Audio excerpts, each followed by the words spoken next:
హైదరాబాద్లో ఒక software engineer దారి తప్పిన తీరు అందరినీ విస్మయానికి గురిచేస్తోంది. నాచారంలోని తూర్పు గాంధీనగర్కు చెందిన సి శశిధర్ అనే టెక్కీ గతంలో ఒక సాఫ్ట్వేర్ కంపెనీలో పనిచేసేవాడు. అయితే ఉద్యోగం వదిలేసిన తర్వాత అతనికి గంజాయి కొనుగోలు చేయడానికి డబ్బులు లేక ఏకంగా తన ఇంటి డాబాపైనే గంజాయి సాగు ప్రారంభించాడు. విశ్వసనీయ సమాచారం అందుకున్న పోలీసులు శశిధర్ ఇంటిపై మెరుపుదాడి నిర్వహించారు.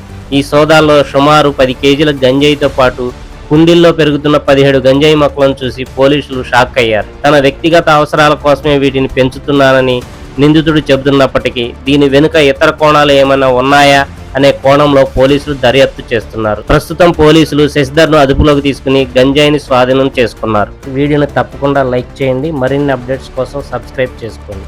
లైక్ చేయడం వల్ల మరింత మందికి ఇన్ఫర్మేషన్ చేరుతుంది. మరి